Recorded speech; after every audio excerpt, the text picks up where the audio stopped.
Hi everyone, on today's edition of the 4x4 Fab Shop, we're going to go over pipe cuts. We're going to show you how to create them, whether you're trying to create a manifold, an intake, you're trying to mount a turbo in a custom location, you just can't go out and buy a pipe for it. Well, that's where the pipe cuts come in. So we're going to start out by taking a piece of tubing, get them cut. Right, this is going to be a little series where we're going to start from the basics and walk you all the way through. Sky's the limit on what you're trying to build with these. You can always order them. That gets expensive, especially if you're just starting. You're going to go through quite a few of them. I'm going to show you how to just take a simple piece of tubing, create your pipe cuts, and some of the things to look at while you're doing it. So let's dive in. Okay, so what is a pipe cut? They're basically just like buying 90-degree and 45-degree tubes, except for you want to do other angles than 45s and 90s. Right, because it's nice if everything could be just a 45, or if it could just be a 90. If that was the case, this all would be easy. There's going to be times when you're going to have to change direction, and everything's not going to be just a simple 45 or a simple 90. So that's where the pipe cut comes in. Okay, and how do you decide on what your pipe cuts are going to be? So maybe you're going to make them at a 45, and that way you can just 145, 145. Maybe you don't have a lot of turns to make, but let's say you have a lot of turns. And you might have to make them at, let's say, 15 degrees, so that each one of these are 15 degrees. And overall, you're at 45 degrees. And that's the joy of making these. You can make them whatever you want. So if on your pipe cut you want a 15-degree total, you remember you have to split that on your cut. So if your pipe cut is 15 degrees, you end up making a 7.5 degree cut on this side, and a 7.5 degree cut on that side, so that your total included angle is 15 degrees. That's the biggest thing you have to remember when you're cutting these. If you're trying to get a specific angle on your pipe cut, whatever this angle is, divide it by 2, and that's your cuts per side. If you cut them 15 degrees per side, your total pipe cut will be 30 degrees. So we just used a basic flap wheel, and we took the mill scale off because later we're going to weld these. So I sanded it off the entire tube versus trying to do them individually. Now if you're doing stainless or aluminum, you won't have to do this. This is getting you through the first stages on cheap tubing. Alright, so there's many ways you can cut. You can use a bandsaw, you can use abrasive. We're going to use this cold saw. Alright, just use a carbide teeth blade. Alright, we're going to set our saw up for 7.5 degrees.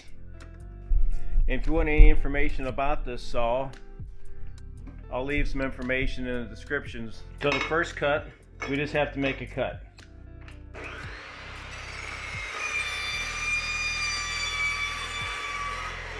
Alright, so what we're going to do is we'll use the block, orientate the tube.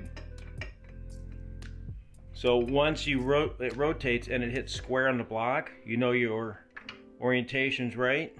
You can decide on how big the pipe cut is. But once you've got it, we'll put a mark on the saw. That way every one of these are the same.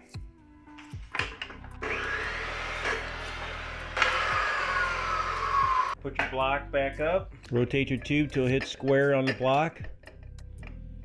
Come up against your line you have drawn.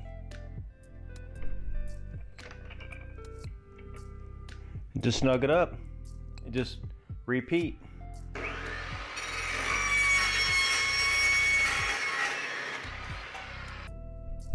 All right, so let's get these all deburred.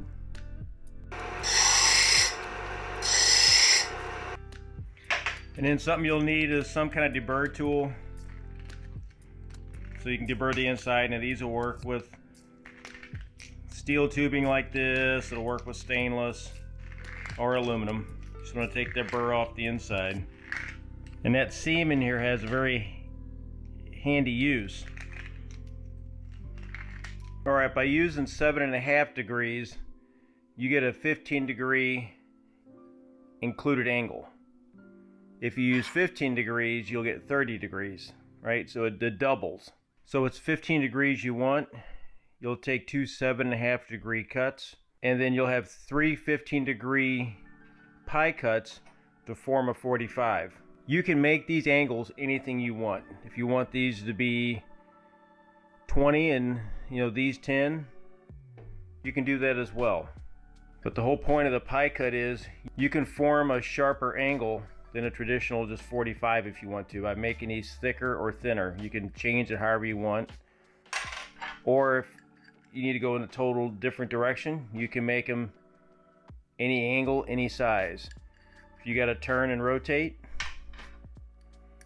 you can turn and rotate and take off another direction. That's the whole purpose of these, to be able to snake these around in areas that traditional fittings won't work. And if you're cutting these on the same angle, if you line them up, just reverse the angles, you end up with a straight tube. Alright, so that was creating pie cuts. So remember that if you want a 15-degree angle, you got to split the angle in half. You cut two 7.5s. It's up to you what angle you want. The whole point of a pie cut is if you want a 45 and you have very little room, you can make that 45 in a far less area than a traditional bend. So you can make these whatever thickness you need to try to squeeze that 45 in there. And you can also use these to snake around something as well. So the first installment was just how do we create them, understanding the angle, and how you would use them. In this installment, next time we'll start fusing them together, show you how to use them a little bit, and eventually how do we create an entire system out of them. So for now we're just using standard steel tubing. We'll eventually get into some stainless and some aluminum. And if you need some information on welders, I'll leave a link here for some welders that you can get. Very high quality, they'll do everything you need.